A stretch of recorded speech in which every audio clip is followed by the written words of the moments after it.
heart fills with dread. Probably a murderer who wants you dead.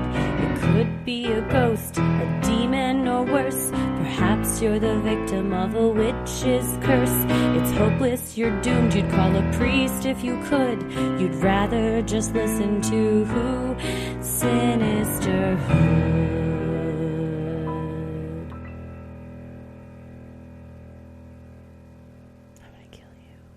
Hello and welcome to another edition of Freaky Friday, where we tell your odd but true stories. Today is Friday, December 29th, 2023, and it is the last Friday in a year that I'm sure so many are glad to be over. But what will 2024 bring? That's up to us, I guess. It's up to us. It's up to a lot of things. And I hope for many 2024 is significantly better than this year was. And I hope that everyone was able to find some joy, a lot of joy, closure, whatever you needed this year to bring you. I hope that it did. And going into this new year, that we all have a sense of what we want out of this next year and how we can, better ourselves and help better society. No, for sure. I think it's always a good time to count your blessings, especially looking on what's going on in the world and saying, not everybody is as fortunate as we are, and what can we do? And I hope everybody has found that in themselves in whatever way it helps you to feel like you're moving the ball forward for yourself, for your community, and for the international world community that we're all a part of. But that is what some of the magic of storytelling can do, whether it's stories people tell on social media or on the news, or to people that they know, individuals. And that's what we have today, is a whole lineup of stories from you. And that's what Freaky Friday is all about, is sharing your voice, y'all. So thank you for sharing it with us these past 12 months. We hope you do it ongoing. Yeah, we hope that the next 12 months brings even more stories from all of you, because it's one of our favorite things we do now. Most definitely. I love that we have found a way to open the door for people to go, boy, I wouldn't have thought of that in 100 years, but it kicked this memory open in my head. Cause that's always it's a thrill for me whenever I read y'all stories or in research or whatever, going, man, I hadn't thought about that teacher in a million years, or I hadn't thought about that guy, or I hadn't thought about that neighborhood in forever. Because our lives, man, like you said, what is time? We always say that time's a flat circle. Sometimes it feels like it goes by in an instant, and other times things feel like they drag on unending and forever. So it's crazy to be able to kind of go back and visit things that have happened to us and around us. And that's what this is all about. That is what this is all about. Well, I'm Christy. I'm Heather. And let's get freaky.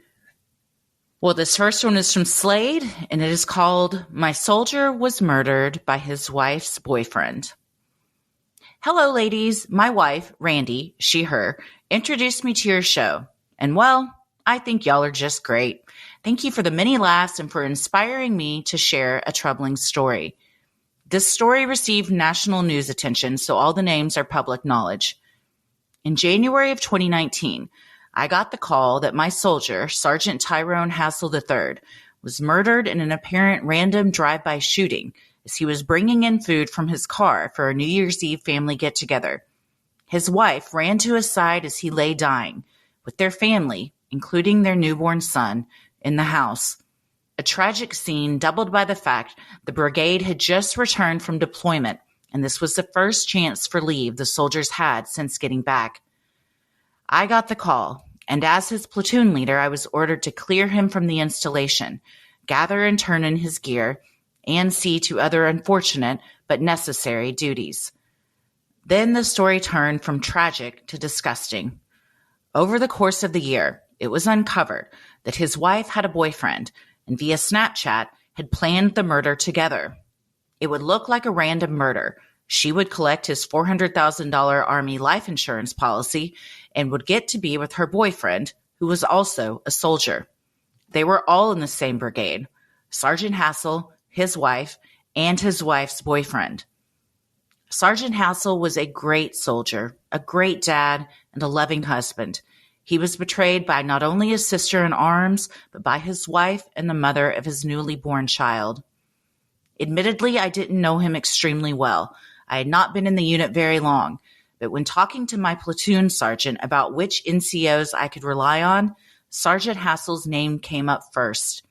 He was a kind man who deserved a happy life. His death haunts me to this day due to how tragic it was and how it was my signature approving his leave form. I will always remember him and light candles in his name regularly to respect his life. Rest in peace, Tyrone Hassel III. You deserved so much better.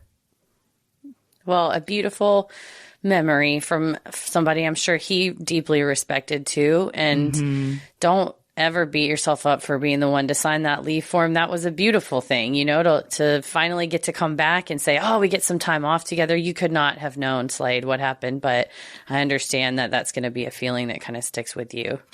Yeah, I did some research on this and man, $400,000 for the life of your husband. Yeah. And not just that, but they were all in the same brigade together. Yes. So they all knew each other. They all knew the ins and outs of Army life and what that looked like. They just had this son. It is deeply troubling. His wife and the wife's boyfriend are in prison. I believe, if I'm not mistaken, she is trying to appeal it. He may be as well. I do remember reading that he, one of his things in prison and that he would agree to admit to some stuff if he got to sit down and speak with Tyrone's father.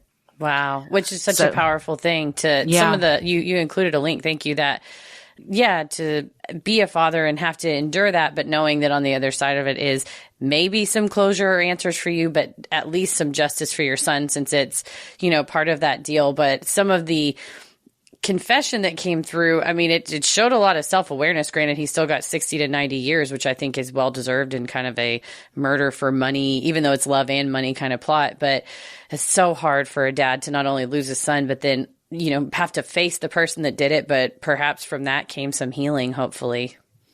One of the most troubling things he admitted to his father was that it took about 6 times before he was able to go through with the plan, which when you think back on that, it's 6 different times Tyrone was being watched by this guy and his wife also knew, and there was coordinated efforts to end his life. And he's just living his life thinking everything's great with his newborn son, having no idea that unbeknownst to him, there is this murder for hire plot going on around him that unfortunately did come to fruition eventually. Right. And planning it on Snapchat. So, your wife's picking up her phone on social media. You're like, oh, she's talking to a friend on social media, whatever, not knowing she is telling a gunman where and how to find you. So that's just, it's such a sick betrayal. And we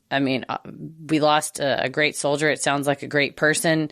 And Slade, thank you for giving us a chance to be able to say his name again, remember him and remember him as a wonderful, kind man and a great dad and a loving husband who suffered this huge betrayal. Yeah. Sinisterhood will be right back. Aw, it's that treat yourself time of year. You've gone through the stress, the hustle and the bustle of the holiday season, new year, new me, new look. You want to look fly, but you can't break the bank because the bank's already broken because you just spent all your money at the holidays. How am I supposed to look fly while not spending all my money? Quince, that's how I do it at least. Yes. Oh, I love my Quince cashmere sweater. It's a very pretty wine color. It's the right weight. So because it doesn't get super cold here, but it's still warm enough in Texas to wear it in the winter months, but light enough that even in the spring I could get away with it too. Quince offers a range of high quality items at prices within reach, like 100% Mongolian cashmere sweaters from $50, washable silk tops and dresses, organic cotton sweaters, and 14 karat gold jewelry. They have everything you need to look put together. Absolutely. And here's the kicker. By partnering directly with top factories, Quince cuts out the cost of the middleman and passes the savings on to us all. Quince items are priced 50 to 80% less than similar brands, and Quince only works with factories that use safe, ethical, and responsible manufacturing practices and premium fabrics and finishes, which we both love. We're all about having that ethical where we can find it, and Quince delivers along with the quality. I have the gray button-up cardigan, and I'm a cardigan gal, and I'm picky on my cardigans, and this is a top-notch cardigan. My mom goes, "Where did you get this?" I said, "Girl, it's from Quince." It's from Quince. Get y'all some. Get you a sweater that's going to make someone go, "Where did you get that? Fancy?" Give yourself the luxury you deserve with Quince. Go to quince.com/creepy for free shipping on your order and 365-day returns. That's QUINCE.com/creepy to get free shipping and 365-day returns. Quince.com/creepy. Well, this next one is from C, and it is called I Was Followed Home, Real-Time Update. This happened 25 years ago, and every time I replay the events, I try to convince myself that I wasn't actually followed home, that it was all just a big misunderstanding. But the details in the timeline of this event speak for themselves. I was followed home from school. Here's my story. In the 90s, I walked a half-mile home from school every day through the suburbs of Burbank, California. My walk was simple: straight down a block of houses, cross one major intersection, along the busy street for 1 block, and then half a block down my street. Picture a giant S.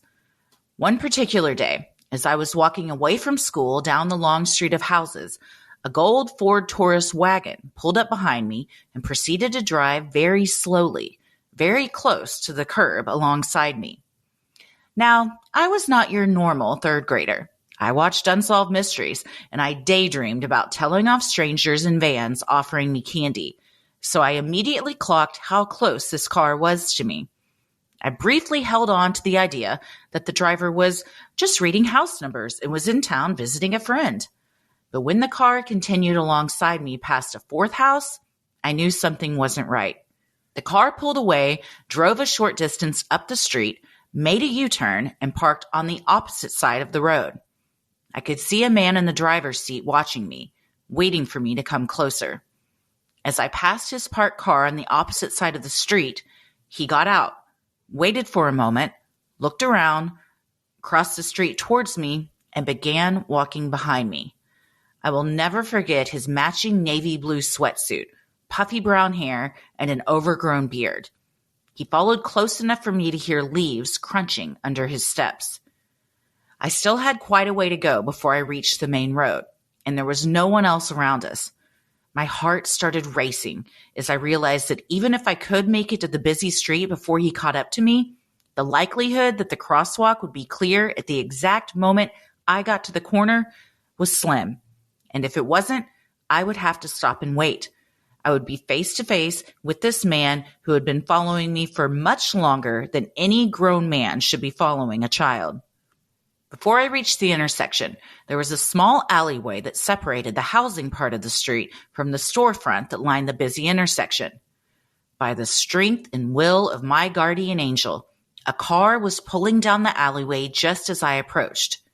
This was my opportunity. I quickly ran across the alley and the car pulled out behind me, creating a barrier between me and the man. As luck would have it, the crosswalk sign came on exactly then, and I was able to run across the intersection without having to wait. When I made it across the street, I looked back towards the man. I watched the alley car pull away, revealing him still standing there, looking around, looking for me. I ran down the block as fast as I could. I had been taught that if you're ever followed home, you should not go to your house, so I stopped at my next-door neighbor's driveway. Hands on my knees, catching my breath, I felt hopeless as I realized none of their cars were there. And to my horror, the man was now at the top of my street, walking towards me again. As I began to cry, I heard a sweet voice call out from the window. "See? Do you need help?" It was Marjorie. Marjorie was the original owner of her house. She had known my dad as a child and watched him grow up. She had short gray hair and big plastic-rimmed glasses. She had a slot machine in the back room and would give me a big gulp-sized cup full of quarters to play when I came over. I shook my head and said, "I don't think so." She brought me inside and I told her what had happened. The last thing I remember about this incident was my dad making me get in his car and drive back to where the man's car had been parked. I shrank down in my seat as I saw the man standing next to his car. "That's him, Dad. That's him," I cried. He told me I was safe and we drove away. Now, as I write this, my 34-year-old brain can't accept that was just the end of the story. Did my parents just go on with their lives? Were the cops called? Why was I immediately allowed to walk home again? So I picked up the phone and called my dad. I have a complicated relationship with my dad. I love him, but I don't really know him. He was an angry and quiet man for most of my life. That's the simplest way I can put it. He had a job that I wasn't allowed to talk about. All I know is that it involved the union and a lot of undercover police-looking cars with radios in them. I spent most of my childhood trying to stay out of his way and to avoid upsetting him. I would never have considered my dad to be protective over me. For the most part, he was uninvolved in my life, even though we lived in the same house. But just 15 minutes ago, when I asked him whatever came of that day, he let out a telling laugh. "Well," he paused. "After that day, you never walked home without at least 3 of my guys in unmarked cars watching you. They'd park along your route and tell me over the radio that you got home safely. I had about 8 of my work buddies taking turns patrolling that area for weeks. They tracked that guy down. He was back a few days later. One of my guys approached him, asked him why he likes to hang out around elementary schools, and said if he ever came near you or any other kid again, it would be the last thing he did. Let's just say he didn't come around the school after that." For obvious and legal reasons, I didn't ask him to elaborate. Instead, we both just laughed a little. I thanked him. We exchanged love yous and hung up. And now I'm left with another complicated layer of my dad. Did he Liam Neeson that guy? How else was he protecting me that I wasn't aware of? How else was I tracked that I wasn't aware of? Surely I'll need to unpack this all in my next therapy session. But for now, I'm going to chalk it up to an act of love of a father to his daughter. And for a girl who was starved of love from her father, it's priceless. Well, you know what? We all have different love languages, and maybe your dad's is Liam Neesoning. Like, you know, like it might be hard to say I love you or even do things or gifts or show up, but in that quiet way of like, I know one thing I can do. I can send some guys out there. And it sounds like he did. See? I think your dad might be Tony Soprano. Fuck. He's like, he had a union job and a bunch of guys in unmarked police cars with radios in them. I just imagine this sweatsuited ass dumbass getting shoved up against a fence like, you like to hang out with little kids? You picked the wrong one. Any of these kids around here, you'll never see the light of day again. I don't know why I'm doing that accent. I just, probably because of Tony Soprano. Yeah. But could be. That's how I kind of envisioned it too. But I'm not mad about it. If you've got the means to do that to a person that's hanging around, walking behind a kid, nothing good was coming of that. No, and nothing especially good was coming to that. Following while it's one thing if it's like, oh, well, maybe he was looking at house numbers, but getting out of your car and walking so close you can hear leaves crunch. This is some McGruff the crime dog. You know, they never saw Jenny again. Like, you did the right thing, walking to it, finding a trusted adult. Also, shout out to Marjorie. She is goals. I want to be known as the wild old lady on the street with giant glasses and a slot machine and big gulp cups around her house. I think I'm on my way, honestly. I mean, you're not that far off. You just basically need a slot machine, and I think you're there. My mother has a slot machine in her house, so I'll just someday. Between the two of you make Marjorie. She currently is Marjorie, because I feel like she would peek out the window, and if there was a kid like having a bad time, she saved that kid's life when she was the lunchroom monitor. That's true. We were talking about that at Christmas, pulling up like the newspaper clippings. but you know, like you'd be like, go back there and play the slots while your dad comes and picks you up. Like, we all need Marjories and Nancys in our neighborhood, so I'm glad she was there. See, when you needed her, but that is such a scary thing, and I'm glad that your writing the story for the show prompted you to reach out and get the Unsolved Mystery style update 15 or 20 years later. Which also, I hope that because you said you grew up, not really knowing your dad or feeling that love, that maybe this healed a little inner child part of you to know that it is, some people's love languages are just different, but your dad was not going to stand for somebody following his kid home, as none of us should. And I hope blue sweatpants, first of all, what grown man goes out and about in a matching sweatsuit? No. Vomit. Not even Adam Sandler. He wears nice basketball shorts and a sweatshirt. He classes it up. But yeah, you're right. That's true. I hope that you're safe now takes on a whole new meaning. When he very first said that, it wasn't just you're safe now, forget about it. It's like, oh, baby girl, I won't forget. Yes. He was like, we're getting in this car and going and finding him so I can give a description of him to my guys. And then they're going to tail him for the next month to make sure that nobody fucks with you again. Right. Don't sweat it, kiddo. Well, thank you. See, what a tale. Thank you.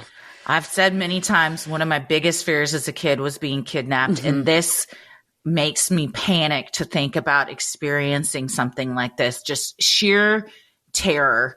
And you're right. Somebody was on your side, that car pulling out, just everything, the light turning when you needed it to, the crosswalk.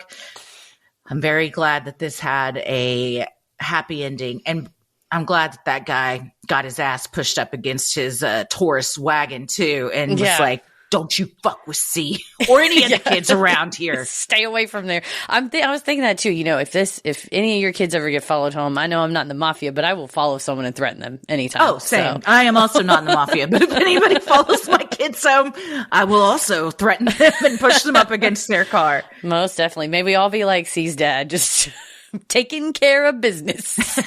TCOB. Sinisterhood. We'll be right back. Well, this next one is from Becky, and it is called Don't Joke in the Funeral Home. Hi, I just wanted to start by saying that I love the podcast and love listening to you guys every day. You get me through work, long drives, and walks with my doggo, Dallas. This is just a little quick story about my beautiful grandmother and her transition to the other side. I'm still not sure what I believe happens when you pass on, but my grandmother's passing helped give me a little peace. My grandmother lost her husband at 58 years, 3 years before she passed. She was diagnosed with dementia a year after he had gone. Luckily for us, my grandmother was pleasant right up until her death. My grandmother always had one funny quirk about her that made us all laugh. If you did something to upset her in any way, think joking with her, a curse word or two, she would look at you and blink her eyes at the speed of light. This comes in at the end of the story. A few days before my grandmother passed, she had what we believe was a stroke. She was no longer verbal and was sleeping 99% of the time. She had stopped eating and was just under comfort care at this point. About a day before her passing, after not talking and mostly sleeping for almost 3 days, we were sitting with her when she looked directly at my uncle and said, "Hey, you look an awful lot like my husband." After that, it was right back to sleeping. On the night of her passing, her kids and all of us grandkids were in the hospital room with her. We were sitting around her, just being there for her in her last moments. About 30 minutes before she passed, her arm shot straight up into the air. Clear as day, she said, "I'm coming." And then, "I'm here." Her arm fell and she took her last breath about 30 minutes later. A few days later, we were all at the funeral home to say our goodbyes before her service. Her children and grandchildren were all there, and we had an open casket for family only to say goodbye. She looked beautiful, by the way. We were all standing there telling stories, talking about her and how she and our grandfather would be together again. My cousin, who's always been witty, told a joke that may or may not have included a curse word. As soon as he told that joke, the lights in the room we were in blinked 3 times fast. We stood in silence for a few seconds before my cousin said, "Sorry, Nan," and we all started laughing. I miss her dearly and know she is happy up there with my grandfather again. That little sign from her really helped me get through the whole process of grieving, even though I still find myself in tears occasionally. Thank you for reading, and I hope you had a wonderful holiday. Oh, sweet Nan. She's like, I can hear you still. I love that. I love that the whole family was there for that too, because it is like everyone kind of felt that moment of relief. Like, it's okay whether, whatever caused it, it's still the feeling of like comfort that matters. No, for sure. I know we've had like family events or whatever where we wish my grandmother could be there, and she passed away in 2004, like my sister's wedding, and the dance floor was empty while everyone was sitting and eating, and my grandmother loved butterflies and always said, oh, when I die, I'm going to become a butterfly. And like a huge monarch butterfly was just alone flying on the dance floor, like in the middle of it. We're like, Mama! But so stuff like that, like, you like see in a big emotional event where you're kind of somebody's on your mind and you just get some little, of course the funeral is probably the most emotional right after a passing of all, and to have that kind of little moment right there that makes you feel like they're still with you is such a powerful thing. Like you said, whatever causes it makes us feel better, and I'm sure it made Nan feel better to be like, no, you can't swear just because I'm gone. Yeah. Especially not here. Yes. I love it. I love that. So anytime, And as far as grieving, you are correct. It is a process and it ebbs and flows.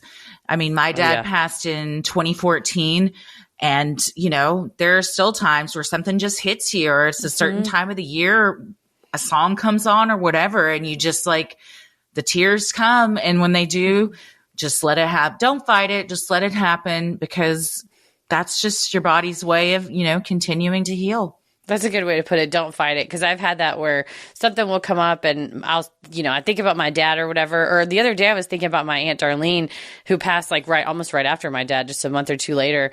And I just got really choked up and just started talking about her and this, something that she had taught me. And I just got really emotional. And I was like, I'm sorry. And Paris was like, you don't have to be sorry. Like, I want to hear about her. So sharing your Nan's story, Becky, is another way to keep her memory alive. And now so many more people that never knew about Nan knows about her and knows that she's still blinking even in the great beyond. I once read something that said, or maybe it was like a TikTok from a therapist or something. Oh, you know what? It was my therapist who said this. Like, never feel like you have to apologize for getting emotional. He was speaking about a specific thing that I was going to be doing. But, I think there's a lot of power in that. If you're talking about something that makes you emotional, it's our inclination to be like, I'm so sorry, and apologize for showing sadness or grief or whatever, because, we're like, oh, I don't want to make the other person feel uncomfortable. But I think there's a lot of power in not apologizing and just owning it and being like, I'm emotional right now. Just give me a few minutes and then I can continue, and that way it helps normalize that these are valid emotions and we shouldn't hide them away or, feel shame for expressing them, because they're some of the most honest and real emotions we have. No, that's true. Especially, I don't know why we apologize when we cry about someone that we lost. And it's like, I've done that where I'm like crying about my dad who died. And then I'm like, I'm so sorry. And it's like, if I was, we are all allowed to react however you want to for a death, but it's not unreasonable to cry. It's also not unreasonable to be happy when someone dies. Frankly, I think we don't celebrate the death of shitty people enough.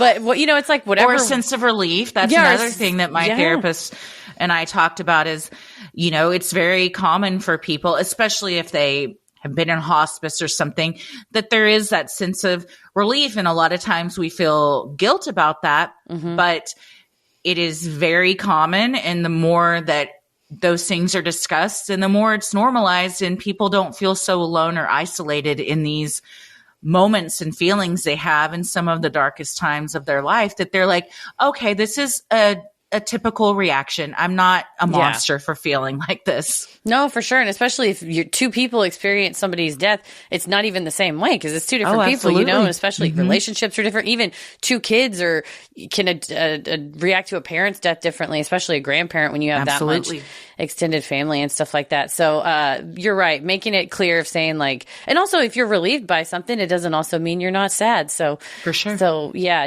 Becky, I love to hear that having her around or feeling like a little sign helps you get through the grieving process, but it is a lifelong process. You know, we never forget the people we loved. I remember even my grandmother talking about her sister died in the 60s, and she was telling me about that in the 90s, and like telling joyful stories about her sister and crying about it sometimes. And that's not crazy that she misses her sister, you know, or her husband or whatever. So I love that people continue to talk about them. Like we say, you know, you die twice.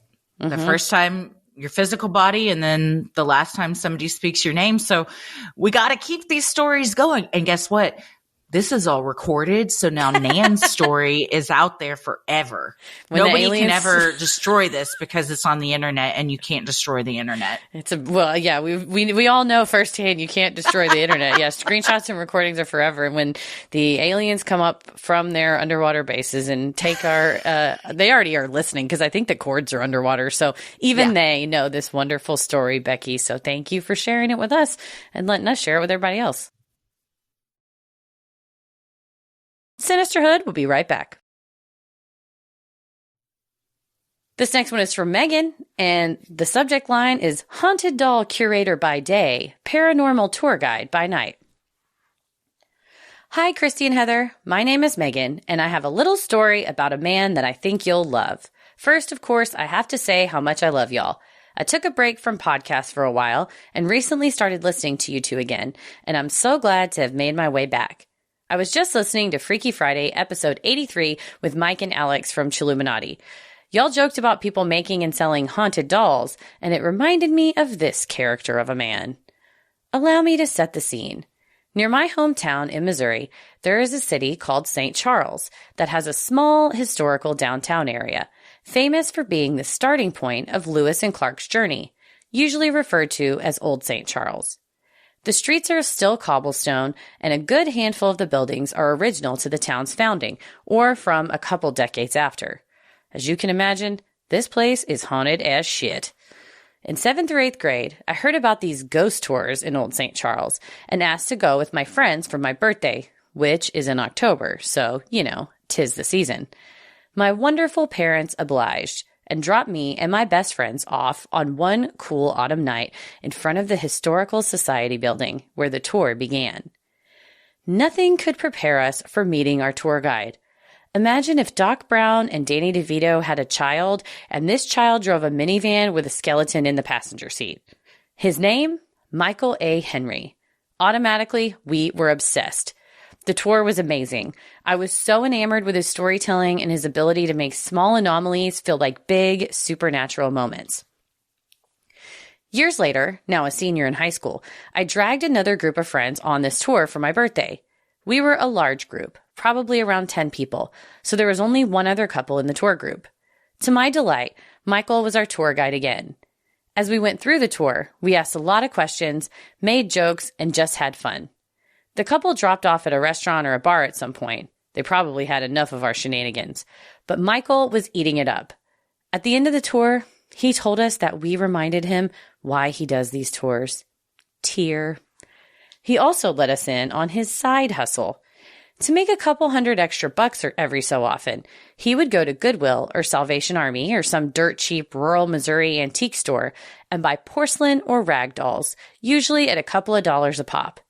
He would then chain them to his backyard fence and leave them outside for about 2 weeks. He would give them a name and a backstory and list them as haunted dolls on eBay.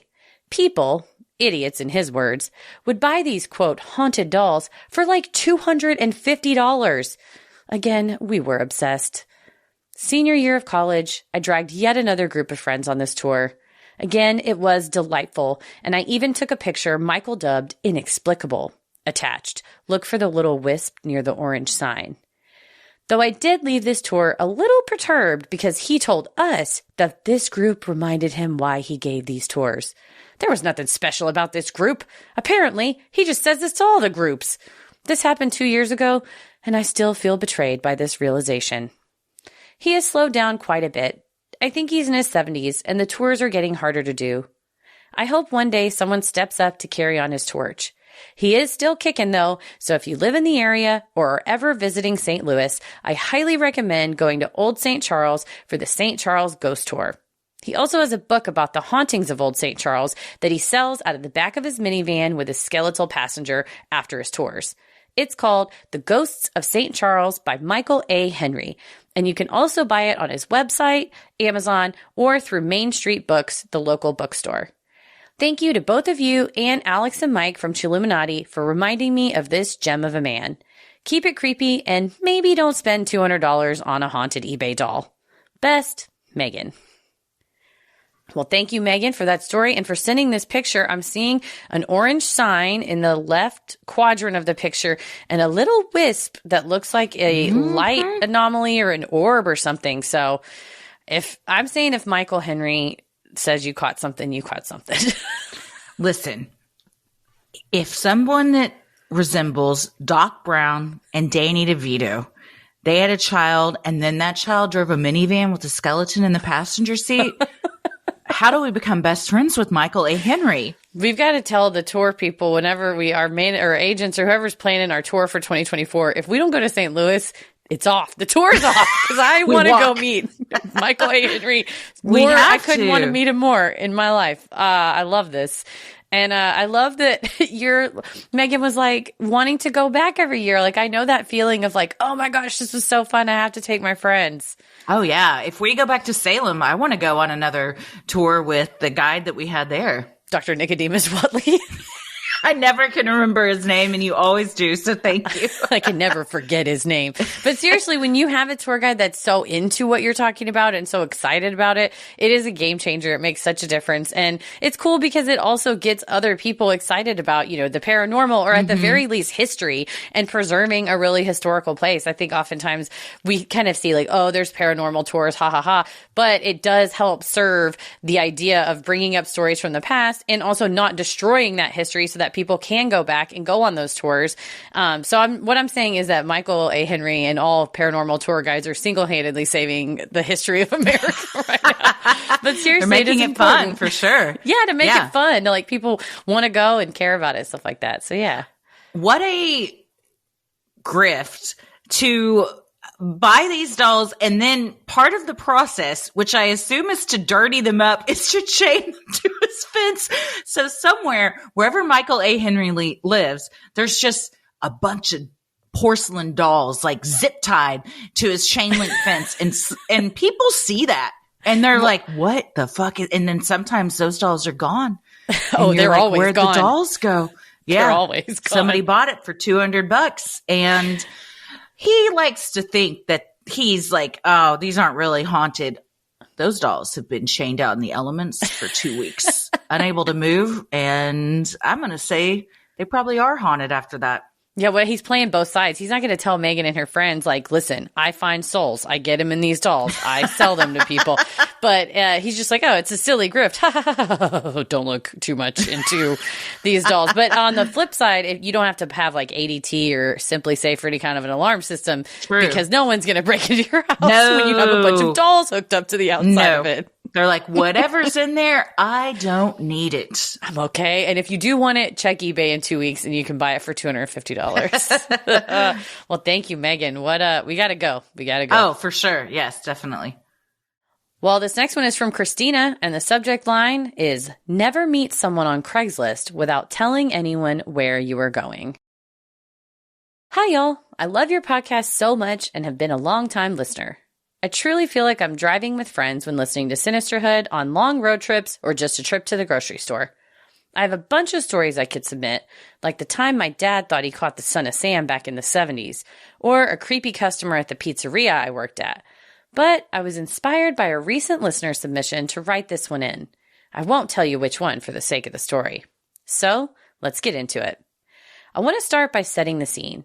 It's the summer of 2005, and I had just turned 12 years old. The nation was captivated by the story of missing teen Natalie Holloway, and my mom and I would watch news coverage of the search every night. I would like to think this is one of the defining moments in my obsession with true crime. Anyways, my dad had been looking to purchase a boat and had found someone who was selling one a few towns over on Craigslist. It was around 8 p.m., and my dad told me and my mom he was going to meet this man and they were going to take the boat out for a ride. My very cautious mom told my dad to give her the man's name and address and where they're meeting in case something happens. My dad laughed, said she was being silly and not to worry, and left. It was around 10:30 p.m. when me and my mom started to worry about where my dad could be. Now, let me say this. My mom is a lot of wonderful things, but she is not the kind of person to keep her composure in the face of tragedy or if things go wrong. She spirals fast. My mom decided to call his cell phone, but didn't get an answer. She called again and again and again. At this point, she was visibly worried. Around 11 p.m., the phone rang and she saw it was my dad's number. "Hello, John?" In a raspy voice came the reply, "Help, Anne, I've been kidnapped. I'm tied up and they beat me badly. They're going to call back for ransom." Click. The phone goes dead. To this day, I have never seen my mom so hysterical in her life. She let out a blood-curdling scream and threw herself across the bed, screaming, "Your father has been kidnapped!" Well, of course, I do what any 12-year-old would do and start screaming and crying as well. Full-on hysteria ensued. It must have been only 30 seconds, but it felt like forever. With that, we heard the phone ring again. My mom dove across the bed to pick it up, screaming, "Hello, John, what's happening?" And it's my dad, laughing, but also having to scream over my mom, who is still hysterical, and me crying in the background. Anne, it was just a joke. I was kidding." With that, my mom snapped out of her state and unleashed a string of curse words that rivals many I've heard to this day. When my dad walked through the door a few minutes later, she was still fuming, but I think she was too relieved that he was okay to stay mad for long. In my dad's defense, he was, and still is, well known for playing phone pranks, and he thought that my mom would have known that he was kidding. Thinking back on this, I suppose it could have been traumatizing for a little kid, but luckily enough, we still laugh about it to this day. Sometimes I still do the reenactment of my mom answering the phone. Well, there you have it. I hope you guys got a good laugh over this, but also never meet someone on Craigslist without letting someone know who you're meeting and where. And no, he did not end up buying the boat. Much love, Christina. Gotta say, oh no, the rate at which I would have a divorce lawyer on the phone. That's really nice. I was just going to be like, he comes to the door, I'll choke him to death. It's fine. Like, it would look like, maybe not to death, but it would look like Homer Simpson choking Bart Simpson in the cartoon. Just like, yeah. Come on. Tommy would never do this, though, because he knows how scared I would be and how much anxiety I'd have about things like this. But I'm glad your mom was able to find it in her heart to forgive him, but he absolutely deserved whatever curse words came his way. Every swear word possible, for sure. Yeah, Paris will do things like he'll say, "Oh, I thought about telling you X to freak you out, but I did." Like, he'll just tell me his joking idea. But yeah, this was early Craigslist days too. I mean, relatively early Craigslist days. So it was, I mean, not that Craigslist is any better now. It's still the Wild West. So it is wild to just be like, yeah, there's a guy who's going to take me out on a boat in the dark. Like, what? Yeah. You're like, what, where, what? Oh no. Yeah. This and he fell out of the train on the Thunder Mountain Railroad. Man. Yes. I imagine that's the inspo. They're so funny when it comes to just traumatizing their wives and other children. Yeah, for sure. It's like, I'll get him. Let me get him with this. My dad was like a fun prankster. Never anything like this, but he, like at the state fair, there's a famous story where it was like the heating windows and he stood between them. And when the light, just to show you how good these storm windows are, heat lamps would come on. And as the heat lamp came on, he went like he was getting electrocuted. And the lady that worked there was like, and he just said, "I'm sorry. I'm just kidding. I was just messing with my family." Fun. Yeah. That's so fun. A little quick, but she for a moment thought he had been electrocuted. Yeah. I mean, for that moment, it wasn't fun for her. But very quickly, it was resolved. Yeah, things like that are very and fun also, and cute. She doesn't, I mean, yeah, if a customer dies on her watch, does that suck? Absolutely. But it's not like she has, a whole lifetime invested with this person. That's true. Counterpoint, if a customer dies on their watch, then the windows weren't that strong to begin with. You shouldn't be selling them at the state fair. No, you got to go back and troubleshoot that. But Christina's dad is lucky that mom didn't just hang up and just call 911 and be like, my husband's been kidnapped. Right? He called me on the other line, trace his cell phone. And then it's like, I was kidding, because you then have made a false police report. Yeah. But what you thought was real. So then I'm like, well, guess what? You get to go down to the station and explain all of this. Yeah, you tell the officers that you're just fine from your Craigslist boat run. Well, thank you, Christina. Sinisterhood, we'll be right back. Okay, this last one is from Mandy, and the subject line is, we think we found a long-lost relative on The Bachelor. Hello, ladies. I recently discovered your podcast via National Park After Dark and love it. Your banter is great, and your stories are so intriguing. My story is about a long-lost relative, as the title says. I'm going to keep the details a bit vague. My great-grandfather came over from Europe in the early 1900s. They even went through Ellis Island. When my great-grandfather came across, he came with 2 brothers. He and one of the brothers settled in the Northeast. The other brother moved out west and was never heard from again. Not surprisingly, it was the early 1900s. You couldn't exactly follow him on Facebook. Fast forward to the 2000s, and a new show called The Bachelor comes out. In one of the early seasons, there was a bachelor with my mom's maiden name. We were all shocked. We had never met or even heard of another person with that last name, let alone one on national TV. Due to only having daughters, the last name has kind of been lost along the way. Even Googling the name today only gives you a handful of people. We suspect that this bachelor is the grandson of that lost brother, and technically in my mother's generation. He's from the same area where the brother was rumored to be, and my mom says the bachelor even looks like my grandfather. She also said the bachelor looks like my brother, but I'm not sure if it's because we're related or just likely have similar heritage.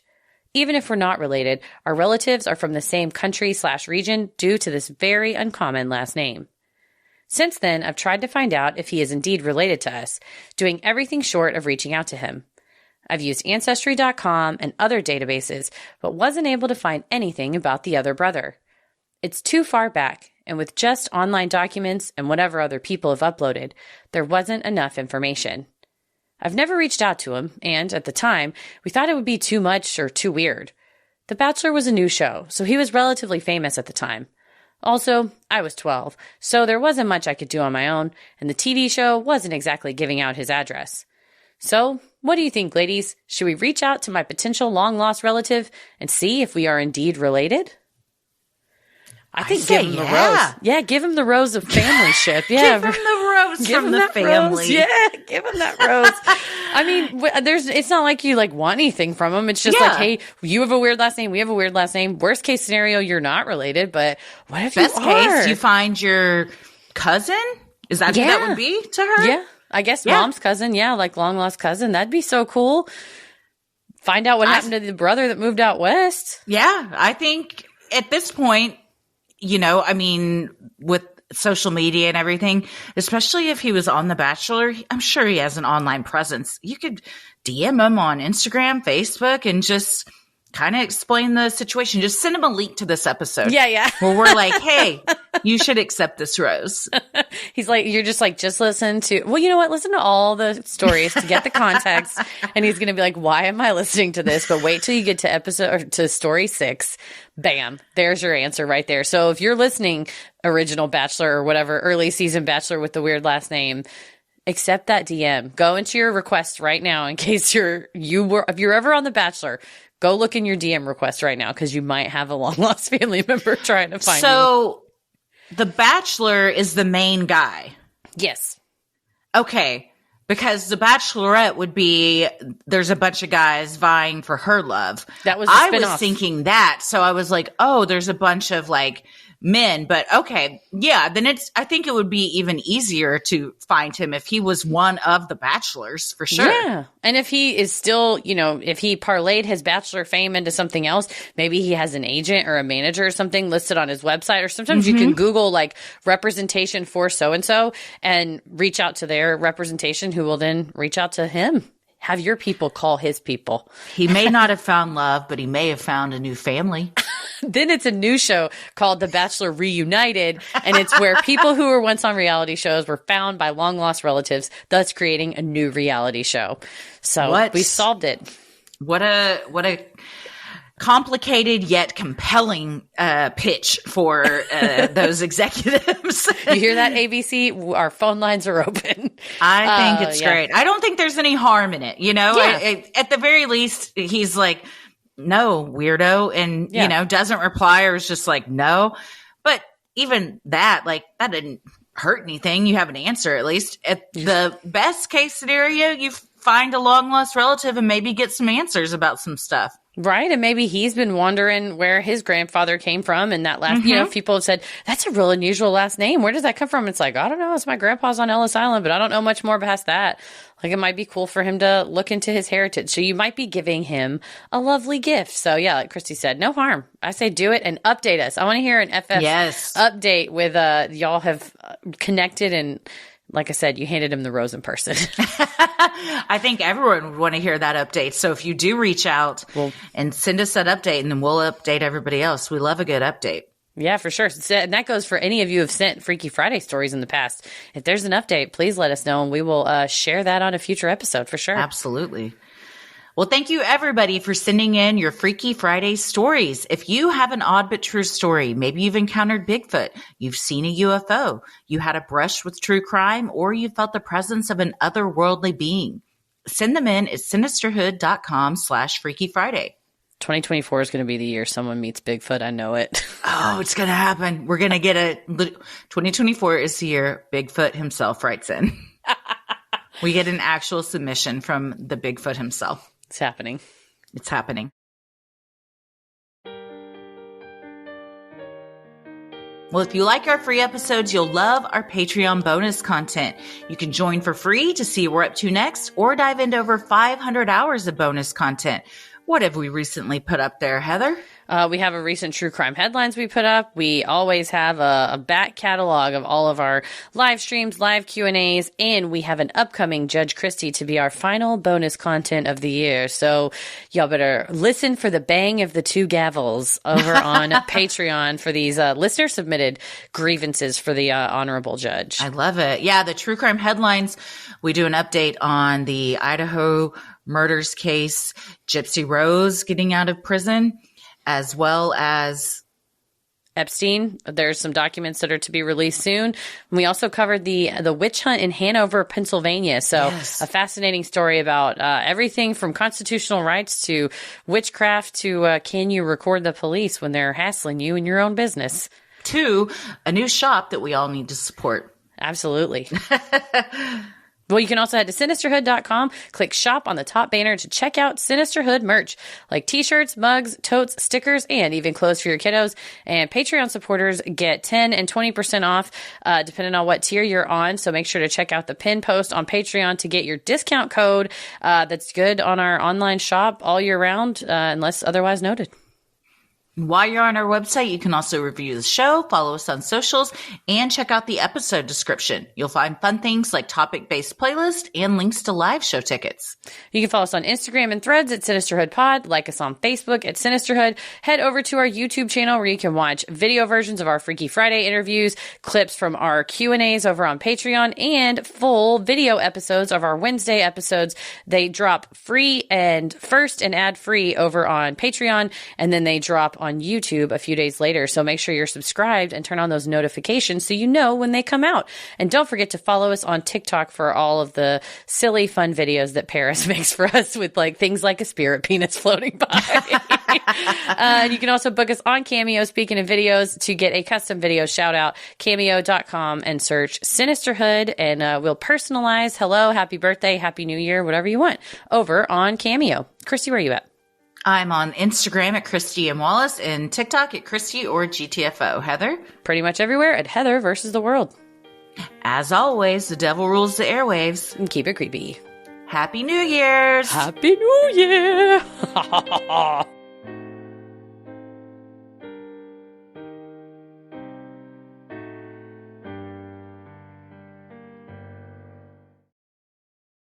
Sinisterhood.